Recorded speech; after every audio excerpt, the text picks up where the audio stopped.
ಮೊನ್ನೆ ಪ್ರಾದೇಶಿಕ ಆಯುಕ್ತ ನ್ಯಾಯಾಲಯದಲ್ಲಿ ನ್ಯಾಯಾಧೀಶರು ಒಂದು ಆರ್ಡರನ್ನು ಪಾಸ್ ಮಾಡಿದರು. ಅದರಲ್ಲಿ ಜಯಂತ ಜಾಧವ್ ಹಾಗೂ ಮಂಗೇಶ್ ಪೌರ್ ಇವರಿಬ್ಬರ ಏನು ತಮ್ಮ ಅಧಿಕಾರ ದುರುಪಯೋಗ ಮಾಡಿಕೊಂಡು ಅವಕಟದಲ್ಲಿ ತಮ್ಮ ಶ್ರೀಮತಿಗಳ ಹೆಸರಲ್ಲಿ ಮಳಿಗೆಗಳನ್ನು ತಗೊಂಡಿದ್ರು. ಅದರ ವಿರುದ್ಧವಾಗಿ ನಾನೊಂದು ಪಿಟಿಷನ್ ದಾಖಲು ಮಾಡಿದ್ದೆ. ಹಾಗಾಗಿ ಅದರ ನಿರ್ಣಯದಲ್ಲಿ ಅವರು KMC ಆ್ಯಕ್ಟನ್ನು ವೈಲೇಷನ್ ಮಾಡಿದ್ದು ಗೊತ್ತಾಗಿ ಬಂದ ನಂತರ ಅವರಿಬ್ಬರ ಸದಸ್ಯತ್ವವನ್ನು ರದ್ದು ಮಾಡಲಾಗಿ ಆದೇಶ ಆಗಲೇ ಆಗಿತ್ತು. ಅದರ ವಿರೋಧವಾಗಿ ಜಾಧವ್ ಅವರು ಜಯಂತ ಜಾಧವ್ ಕಾರ್ಪೊರೇಟರ್ ಅವರು ಉಚ್ಚ ನ್ಯಾಯಾಲಯಕ್ಕೆ ತಮ್ಮ ವಕೀಲರ ಮುಖಾಂತರ ರಿಟ್ ಪಿಟಿಷನ್ ಫೈಲ್ ಮಾಡಿದ್ರು. ಅದನ್ನು ಸ್ಟೇಗೂ ಕೂಡ ಮಾಡೋಕ್ಕೆ ಪ್ರಯತ್ನ ಮಾಡಿದ್ರು. ಸ್ಟೇಗಾಗಿ ಪ್ರಯತ್ನ ಮಾಡಿದ್ರು.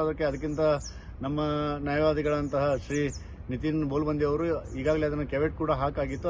ಆದರೆ ಇವತ್ತಿನ ದಿವಸ ಉಚ್ಚ ನ್ಯಾಯಾಲಯದಲ್ಲಿ ಅದರ ಹಿಯರಿಂಗ್ ಕೂಡ ಬಂದ್ಬಿಡ್ತು. ಇವತ್ತಿನ ದಿವಸ ರಿಟ್ ಪಿಟಿಷನ್ ಅದು ಅದನ್ನು ಮಾನ್ಯ ಉಚ್ಚ ನ್ಯಾಯಾಲಯ ಎಲ್ಲ ವಾದ ವಿವಾದಗಳನ್ನು ತಿಳಿದುಕೊಂಡು ಶ್ರೀ ನಿತಿನ್ ಬೋಲ್ಬಂದಿ ಅವರು ಏನು ವಾದ ಎತ್ತಿ ಹಿಡಿದು ಇವತ್ತಿನ ದಿವಸ ಆ ರಿಟ್ ಪಿಟಿಷನ್ ಅನ್ನು ರದ್ದು ಮಾಡಲಾಗಿದೆ ಅಂತ ಹೇಳ್ಕೊಂಡು ತಮಗೆಲ್ಲ ಹೇಳಕ್ಕೆ ಇಚ್ಛೆಪಡ್ತಾ ಇದ್ದೀನಿ. ನಮಸ್ಕಾರ.